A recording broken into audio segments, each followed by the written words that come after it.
राजनीति अपने चरम पर है। राम जन्मभूमि निर्माण के लिए जमीन खरीद में भ्रष्टाचार के आरोपों को एक बार फिर से खारिज करते हुए उन्होंने बयान जारी करते हुए कहा कि आरोप लगाने वालों ने तथ्यों की जानकारी नहीं की, इससे समाज में भ्रम की स्थिति उत्पन्न हुई है।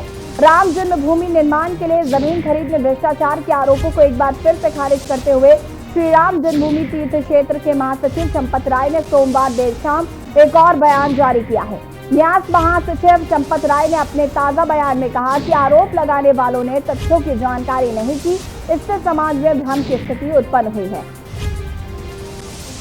उन्होंने एक बार फिर दावा किया है कि जमीन बाजार मूल्य से कम कीमत में खरीदी गई है। उन्होंने अपने बयान में बताया कि जिस जमीन को लेकर सवाल उठाया जा रहा है उस पर 2011 से अलग अलग समय पर अनुबंध हुआ। क्या कुछ कहा है ये भी आपको दिखा दें।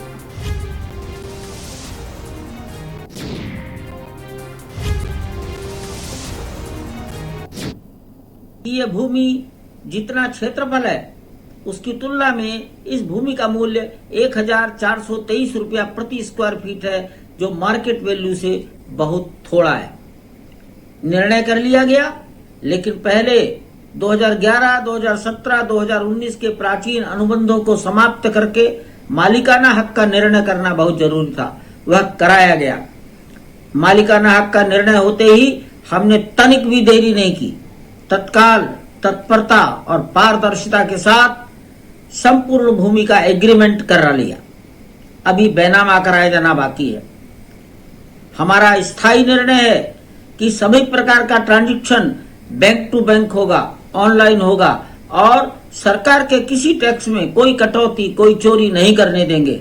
इन दोनों निर्णयों का हमने पालन किया है।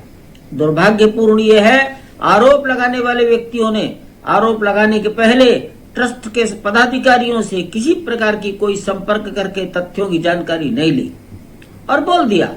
समाज को उन्होंने भ्रमित किया है, गुमराह किया है। समाज बंधुओं से मेरा निवेदन है कि हम किसी प्रकार भ्रमित ना हो, आत्मविश्वास बनाए रखें और मंदिर को अच्छे से अच्छा बनाने में समय सीमा के अंदर निर्विघ्न रूप से पूर्ण करने में सहयोग प्रदान करें। धन्यवाद। जय श्री राम। खोजबीन करने पर यह भूखंड हमारे उपयोग हेतु अनुकूल पाए जाने पर संबंधित व्यक्तियों से संपर्क किया गया। भूमि का जो मूल्य मांगा गया उसकी तुलना वर्तमान बाजार मूल्य से की गई। अंतिम देय राशि लगभग 1423 रुपए प्रति वर्गफीट तय हुई, जो कि निकट के क्षेत्र के वर्तमान बाजार मूल्य से बहुत कम है। चंपत राय का ये बयान आया है और राम मंदिर को लेकर एक बार फिर सियासत में भूचाल आ गया है। प्रियंका गांधी वाड्रा से लेकर ओम प्रकाश राजभर तक ने इस ट्रस्ट को घेरा है। हालांकि चंपत राय का जो बयान आया है उसके हिसाब से उन्होंने कहा है कि जमीन जो है वो बाजार मूल्य के हिसाब से ही खरीदी गई है और ये कहीं ना कहीं सियासत की जा रही है राम मंदिर को लेकर। और इसी खबर पर हमारे साथ प्रमुख संवाददाता अभिषेक सिंह लाइव जुड़ चुके हैं। अभिषेक, सवाल बड़ा है और यही सवाल है कि आखिर विपक्ष के दावे कितने सच हैं। चंपत राय जी का बयान सामने आया, उन्होंने बताया कि जमीन जो है वो उसी रेट पर खरीदी गई है जो कि बाजार मूल्य थे। और जिस तरीके से सियासत गरमाई हुई है, प्रियंका गांधी वाड्रा से लेकर ओम प्रकाश राजभर तक सबने इस ट्रस्ट को घेरने की कोशिश की, क्या कहना है? जी हाँ, बिल्कुल ऐसी। और ये बात साफ है कि पिछले 24 घंटे में कई सारे मोड़ आए हैं इस पूरे घटनाक्रम में। सबसे पहले एक प्रेस कॉन्फ्रेंस होती है, संजय सिंह लखनऊ में प्रेस कॉन्फ्रेंस करते हैं, आम आदमी पार्टी के राज्यसभा सांसद, और समाजवादी पार्टी के नेता अयोध्या में प्रेस कॉन्फ्रेंस करते हैं पवन पांडे, और बताते हैं कि कैसे 5 मिनट में 2 करोड़ से 18 करोड़ हो जाते हैं और फिर सर्किल रेट में कितना हेरफेर था, जमीन के साथ खरीद फरोख्त में ऊपर नीचे चीजें की गई, घोटाला किया गया और करोड़ों अरबों रुपए लिए गए हैं और या लोगों को बेवकूफ बनाकर उनकी जमीन अधिकृत की गई। ये सारी बातें हैं जो निकलकर सामने आ रही थी। कई सारे दस्तावेज भी उन्होंने रजिस्ट्री के पेश किए, लेकिन इस सारी चीजों को लेकर प्रतिक्रियात्मक तौर पर जिनको बात करनी थी उनकी तरफ से कोई जवाब नहीं आया था। दिन की बात करें, कल दोपहर बाद की बात करें तो कल उत्तर प्रदेश सरकार की तरफ से कोविड काल के बाद पहली कैबिनेट बैठक रखी गई थी और फिजिकल कैबिनेट बैठक के तौर पर कहा जाए तो पहली कहा जाएगा। और अभिषेक, आपको यहाँ पर रोकना चाहेंगे, आचार्य सत्येंद्र महाराज क्या कुछ कह रहे हैं वो भी सुन लेते हैं। आपने पूर्ण पारदर्शिता अयोध्या राम मंदिर ट्रस्ट ने खरीद में भ्रष्टाचार के आरोपों का खंडन किया है, तो इस पर महाराज जी आपको क्या लगता है? देखिए, जो लोग ये आरोप लगाए हैं वो तो पहले राम के विरोधी पहले भी थे, चाहे वो सपा हो चाहे वो कांग्रेस हो। तो राम विरोधी जो है वो कुछ न कुछ, अब मंदिर चूंकि बन रहा है, इसमें कोई रास्ता जब नहीं निकला तब एक आरोप लगा दिया कि जमीन घोटाला का।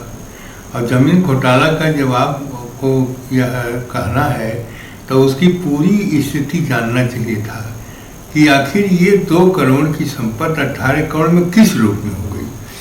और उसका जो एग्रीमेंट जब पहले से 2012 से ही हुआ है, तो 12 का जो मूल्य है वो है 21 में यदि वो हो जाता है कल 18 करोड़ 18.5 करोड़, तो कौन बड़ी बात है, मतलब बिल्कुल है वो जमीन। ये कहा जा रहा कि अब वर्तमान समय में वो 20 करोड़ की जब संपत्ति है, और 18 करोड़ में ही ट्रस्ट ने ले लिया। तो उन्होंने जो आरोप लगाया वो झूठा आरोप है, गलत आरोप है, और इस आरोप का परिणाम जो है वो है उनको भुगतना पड़ेगा, क्योंकि किसी भी ट्रस्ट के लिए राम मंदिर जैसा कार्य है और इतना भयंकर ट्रस्ट है, और उस ट्रस्ट को यह लगा रहे हैं आरोप, यह बिल्कुल गलत है। और आरोप जो झूठा है, तो झूठा आरोप का परिणाम जो है वह मानहानि का दावा है, और मानहानि को दावा या ट्रस्ट को करना चाहिए। जी महाराज जी, दूसरा सवाल है, विश्व हिंदू परिषद के अंतर्राष्ट्रीय कार्यकारी अध्यक्ष आलोक कुमार का कहना है कि हमने श्री राम जन्मभूमि तीर्थ क्षेत्र ट्रस्ट को ट्रस्ट के खिलाफ झूठे आरोप लगाने वाले व्यक्तियों के खिलाफ मानहानि का मुकदमा दायर करने का सुझाव दिया है। यूपी विधानसभा चुनाव नज़दीक है, इसलिए वे झूठ से लोगों को गुमराह कर रहे हैं। देखिए, राजनीति का ही हमें खेला है। राजनीति चुनाव नज़दीक आ रहा है, अब देख रहे हैं कि किस प्रकार से यह विरोधी भाजपा को रोका जाए और इनको पुनः सत्ता में आने दिया जाए। इसलिए एक माध्यम मिला है राम जन्मभूमि का। तो ऐसी स्थिति में उन लोगों ने जो कहा है और आरोप लगाया है, जब आरोप असिद्ध हो गया और झूठा हो गया, तो झूठे आरोप का जो कानूनन विधान है वह कानूनन विधान उनको करना पड़ेगा। जैसा कि आलोक कुमार जी ने कहा है कि हमने सुझाव दिया है कि इस पर मानहानि का दावा किया जाए, तो मानहानि का दावा ट्रस्ट को करना चाहिए।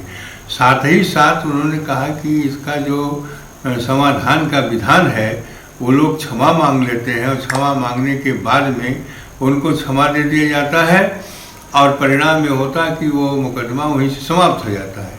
लेकिन ऐसा इनको नहीं करना चाहिए। वो क्षमा चाहे जितना मांगे, लेकिन जब तक उनको दंड न मिल जाए, मुकदमा को के संबंध में क्षमा नहीं करना चाहिए ट्रस्ट को। ट्रस्ट चाहे तो जो सुझाव आलोक कुमार जी ने किया है उसके अनुसार इनको दोनों के ऊपर, सपा और आप पार्टी के ऊपर तुरंत दावा करना चाहिए मानहानि का, जिससे पता चले कि भगवान राम के कार्यों में रोड़ा अटकाने का, बाधा पहुंचाने का परिणाम क्या होता है। और इनको इसलिए यह सबक मिला, निश्चित है कि इन लोगों के ऊपर यह मानहानि का दावा होना चाहिए। महाराज जी, तीसरा है और यहाँ पर अचौर महाराज सत्येंद्र को आपने सुना, जिन्होंने कहा कि जिस तरीके से इल्जाम लगाए गए हैं और अब आम आदमी पार्टी पर और सपा पर कार्रवाई होनी चाहिए। राजनीतिक पार्टियां समय समय पर मंदिर को लेकर आरोप लगाती आई हैं। जमीन खरीद मामले में आचार्य सत्येंद्र दास महाराज जी का ये बयान सामने आया। इससे पहले चंपत राय ने भी बयान दिया था कि ये बातें जो हैं वो निराधार है। और इसी खबर पर हमारे साथ प्रमुख संवाददाता अभिषेक सिंह लगातार जुड़े हुए। अभिषेक, अब अपनी बात पूरी कर सकते हैं आप। जहाँ बिल्कुल जैसा कि मैं बता रहा था कि कल भी इन सारी बातों को लेकर सरकार की तरफ से दोनों डिप्टी सीएम्स और बाकी जो मिनिस्टर्स हैं उनकी तरफ से लगभग मिले जुले बयान आए थे। डॉक्टर दिनेश शर्मा जो डिप्टी सीएम, उन्होंने यहाँ तक कहा था कि राम मंदिर के बनने से लेकर आज तक कोई भी ऐसा मौका नहीं आया जब विपक्ष ने कोई कोर कसर छोड़ी हो और ये बात खटकती आई है। लिहाजा इस पूरे मामले को लेकर भी ज्यादा तूल पकड़ाई जा रही है, बेबुनियाद आरोप हैं। लेकिन उन्होंने साथ में ये भी साथ में जोड़ा कि इस पूरे मामले पर ट्रस्ट की तरफ से अधिकृत बयान आएगा और ट्रस्ट जल्दी बयान देगा।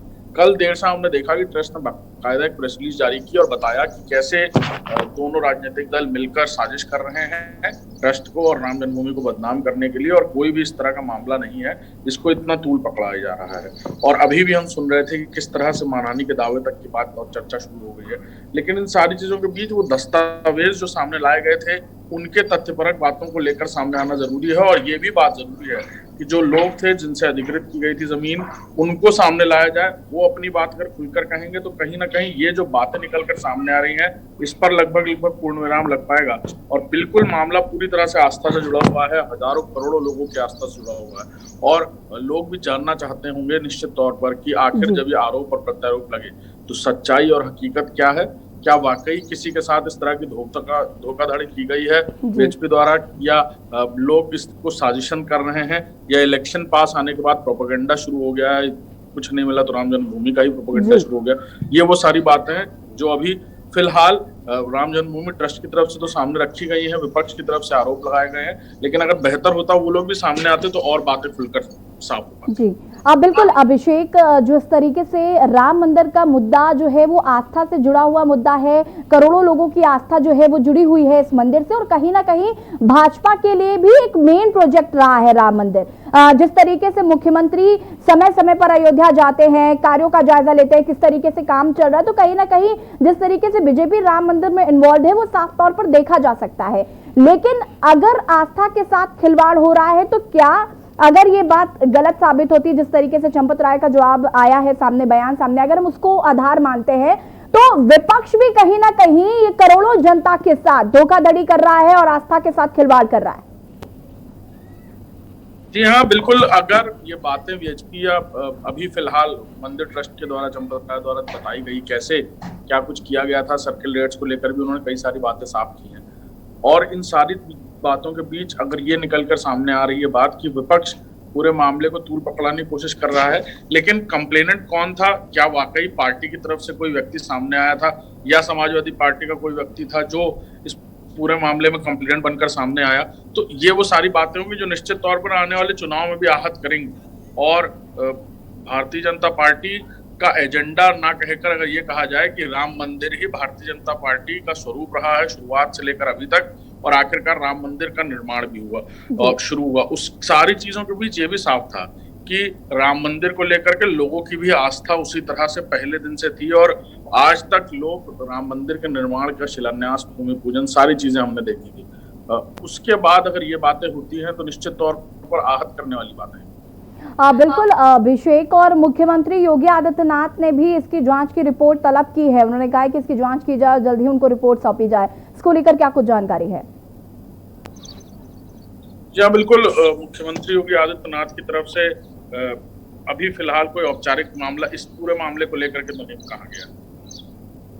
जी अभिषेक, आपसे जानना चाहेंगे, जिस तरीके से कल आम आदमी पार्टी के यूपी प्रभारी संजय सिंह ने जिस तरीके से गंभीर आरोप लगाए, उन्होंने कहा कि 5 सेकंड में जमीन की कीमत कैसे बढ़ सकती है, इस तरीके के आरोप जो हैं वो संजय सिंह द्वारा लगाए जा रहे हैं। और ऐसे में कल जब मीटिंग हो रही थी, बैठक हो रही थी, उसके बाद दिनेश शर्मा का भी बयान सामने आया, केशव प्रसाद मौर्य का भी बयान सामने आया, और कहीं ना कहीं वो बिल्कुल निश्चित नजर आ रहे थे कि इस तरीके के बयान जो है वो कहीं, इस तरीके के जो आरोप हैं वो कहीं ना कहीं निराधार हैं।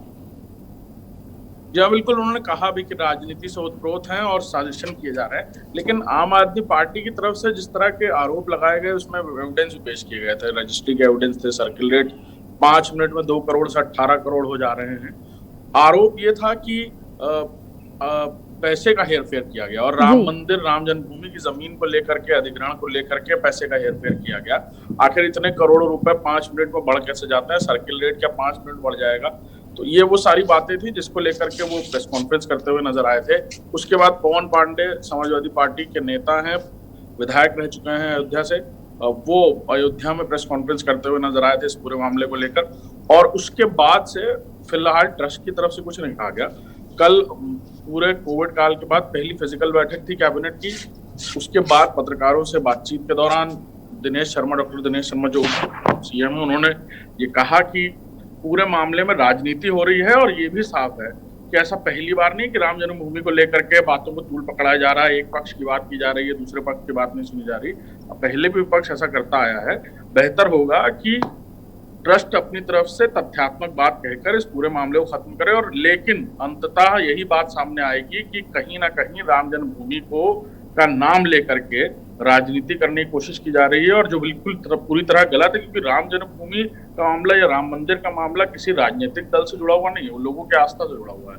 उसको लेकर किसी तरह की राजनीति, किसी तरह की बात निश्चित तौर पर एक दूसरा रंग खड़ा कर देगी समाज में, तो लिहाजा वो करना गलत है, ये उनकी तरफ से कहा गया। देर शाम हमने देखा कि राम जन्मभूमि ट्रस्ट की तरफ से एक बाकायदा प्रेस नोट जारी किया गया, जिसमें उन्होंने कई सारे पॉइंट्स बताए कि कैसे जो डॉक्यूमेंट्स दिखाए जा रहे हैं वो किस तरह से दिखाए जा रहे हैं, सर्किल रेट क्या था, किसने जमीन दी थी, अधिग्रहण के समय क्या रेट था, अधिग्रहण के बाद क्या रेट था, जब रजिस्टर्ड किया गया तब क्या रेट था। तो ये सारी बातें थी उन्होंने पॉइंट दर पॉइंट बताई। लेकिन इन सारी चीजों को लेकर के अब जो बातें हो रही हैं कि मुकदमा लिखाया जाए, ये देखना होगा तरह से इस पूरे मामले में क्या पशुपेश जारी रहता है या वो जिनकी तरफ से अधिग्रहण किया गया था। मुकदमा लिखवाने की बात तो अभिषेक दोनों पक्षों से की जा रही है। अभी हमने सत्येंद्र दास को भी सुना, उन्होंने कहा कि कार्रवाई होनी चाहिए, और आम आदमी पार्टी भी लगातार ये बात कह रही है कि जिन्होंने भी ये भ्रष्टाचार किया है उन पर सख्त से सख्त कार्रवाई होनी चाहिए। अभिषेक, आप हमारे साथ बने रहिए, आपसे और भी जानकारी भी लेंगे हम। और यहाँ पर लगातार हम बात कर रहे हैं विपक्ष के दावे कितने सच। जिस तरीके से आरोप प्रत्यारोप का सिलसिला शुरू हो चुका है, ट्विटर में जिस तरीके से बयानबाजी हो रही है, और कहीं ना कहीं राम मंदिर लोगों की आस्था से जुड़ा मुद्दा है, और अगर 2022 के चुनावों के लिए लोगों की आस्था के साथ खिलवाड़ किया जा रहा है तो ये बहुत गलत है। फिलहाल यहाँ पर वक्त हो गया एक छोटे से ब्रेक का, जल्द हाजिर होते हैं। आप देख रहे हैं के न्यूज, खबरों का सारथी। पर ये दिल है कि चख रहा है उन्हीं अल्फाजों का दूर कितना भी जाओ, इस जुबान से दूर ना जा पाओगे। विमल, बोलो जुबान केसरी। आप देख रहे हैं के न्यूज, खबरों का सारथी। ब्रेक के बाद एक बार फिर से आप सभी का स्वागत है, और लगातार हम बात कर रहे हैं विपक्ष के दावे कितने सच। जिस तरीके से आरोप प्रत्यारोप का सिलसिला शुरू हो चुका है, जिस तरीके से विपक्ष जो है वो लगातार ट्विटर पर आरोप लगा रहे हैं, सवाल उठा रहे हैं, और दूसरी तरफ चंपत राय का भी बयान सामने आया, महाराज सत्येंद्र दास जी का बयान भी सामने आया, और कहीं ना कहीं कार्रवाई की मांग जो है वो दोनों पक्षों से की जा रही है। अभिषेक, मैं आपसे यहाँ पर एक बात ये जानना चाहूंगी कि विधानसभा चुनाव 2022 को होने हैं, ये समझ में आता है, लेकिन हर बार राम मंदिर को मुद्दा बनाना कितना सही है? और अगर लोगों की आस्था के साथ खिलवाड़ किया जा रहा है, अगर इस तरीके से झूठे आरोप लगाए जा रहे हैं, क्योंकि ये तो आगे जांच में ही समझ आ पाएगा या संभव हो पाएगा ये जानना कि कौन कितना सच बोल रहा है, लेकिन उससे पहले लोगों की आस्था के साथ खिलवाड़ करना है, इसको आप कैसे देखते हैं कि विधानसभा, महज विधानसभा चुनाव के लिए आप लोगों करोड़ों आस्था के साथ खिलवाड़ कर रहे हैं? या बिल्कुल, इससे पहले भारतीय जनता पार्टी पर आरोप लगता रहा था कि जब भी चुनाव आते हैं तो राम मंदिर का मुद्दा लेकर सामने आते हैं। पहली बार ऐसा हो रहा है कि जब चुनाव आ रहे हैं तो विपक्ष राम मंदिर का मुद्दा लेकर सामने आया है। साथ ही साथ एक बात और बहुत इंपॉर्टेंट है इस पूरे चर्चा के बीच, कि अगर जांच की मांग की जा रही है तो अगर विपक्ष जांच करवाने की बात कहता भी है तो जांच कौन करेगा? सरकारी एजेंसीज करेंगी। सरकार भारतीय जनता पार्टी की है, तब भी संतुष्ट कहीं से कोई नहीं होने वाला है। लेकिन अगर वो लोग जिनकी जमीन अधिकृत की गई वो सामने आते हैं, उन्हें निश्चित तौर पर हो सकता है आने वाले समय में हम देखें भी कि वो सामने आते हुए नजर आए, चाहे VHP की तरफ से या ट्रस्ट की तरफ से ही कोई प्रेस कॉन्फ्रेंस की जाए, उन्हें सामने रखा जाए, जैसे कि जानकारी मिल रही है। वो खुलकर ये बात बता पाएंगे कि जिस वक्त सर्किल रेट क्या था और जमीन अधिग्रहण के समय सर्किल रेट जब रजिस्ट्री की जाती तब क्या था, उनको कितना पैसा उस समय दिया गया मुआवजे के रूप में, कितना वो डिमांड कर रहे थे, क्योंकि जमीन मंदिर के लिए जब अधिकृत की जा रही थी कई लोगों ने अपनी स्वेच्छा से भी अपनी इच्छा जाहिर की थी। निश्चित तौर पर ये वो सारी बातें हैं जिसको उस प्रेस कॉन्फ्रेंस में, विपक्ष की प्रेस कॉन्फ्रेंसों में नहीं कहा गया कि राम मंदिर की जमीन के लिए कई लोग खुद भी सामने आए थे कि उनकी जमीन ली जाए। तो निश्चित तौर पर ये वो सारी बातें हैं जो खुलकर सामने आ पाएंगी। और ये बिल्कुल इसमें कोई दो राय नहीं है कि इस वक्त जो भी मुद्दा होगा उसको भुनाने की विपक्ष हर पुरजोर कोशिश करेगा। 8 महीने बचे हैं सरकार को, 8 महीने बाद चुनाव होना विधानसभा का। विपक्ष कोई कोर कसर नहीं छोड़ने वाला है। सभी राजनीतिक दल, अगर बात की जाए विपक्षी राजनीतिक दल, हर एक मुद्दे में कहीं ना कहीं राजनीति करने का, माइलेज लेने का मौका तलाशेंगे। लेकिन इन सारी चीजों के बीच राम मंदिर की जो बात है वो आने से निश्चित तौर पर लोग भी आहत होंगे और कहीं ना कहीं विवादास्पद स्थिति खड़ी हो जाएगी। और इस पूरे मामले को लेकर के जिस तरह की खींचतान हम देख रहे हैं पिछले 24 घंटों में, कई सारे लोगों के बयान, कई सारे लोगों का खंडन आ चुका है, बाकायदा ट्रस्ट की तरफ से कई सारी बातें आ चुकी हैं। अब फिलहाल ये होना बाकी है कि एक प्रेस कॉन्फ्रेंस हो सकता है और देखने को मिल जाए जिसमें वो लोग भी सामने बैठे हों जिनकी तरफ से अधिग्रहण किया गया, जिनकी तरफ से आरोप विपक्ष लगा रहा है। तो ये देखना होगा। बिल्कुल अभिषेक, कहीं ना कहीं ये देखने वाली बात होगी। और ट्विटर पर जिस तरीके से हम दो गुट देख रहे हैं, एक जो विरोधी पक्ष है और एक जो समर्थन में है, कहीं ना कहीं ये जो आरोप प्रत्यारोप का सिलसिला है वो जनता के बीच में भी कहीं ना कहीं देखने को मिल रहा है। क्योंकि जो लोग पक्ष में हैं वो जाहिर सी बात है समर्थन कर रहे हैं, और जो विपक्ष में है वो कहीं ना कहीं इस बात का विरोध भी कर रहे हैं और लगातार सच्चाई के सामने आने की मांग कर रहे हैं। देखना होगा कि क्या कुछ इस जांच में निकलकर सामने आता है। आपका बहुत बहुत शुक्रिया तमाम जानकारी देने के लिए अभिषेक। और यहाँ पर हम बात कर रहे हैं विपक्ष के दावों का सच। फिलहाल जांच होनी बाकी है और जिस तरीके से अभिषेक अब इस बात को कह रहे थे कि आगे प्रेस कॉन्फ्रेंस हो सकती है और वो लोग भी सामने आएंगे जिन्होंने ये जमीन जो है वो बेची थी और वो कितने रुपए में बेची थी, ये सारे जो सवालों के जवाब है वो जल्द ही मिल सकते हैं। लेकिन आस्था के साथ खिलवाड़ हुआ है, अगर ये बात सच साबित होती है तो भी, और अगर ये बात झूठ साबित होती है तो भी। फिलहाल यहाँ पर वक्त हो गया एक छोटे से ब्रेक का, जो हाजिर होता है।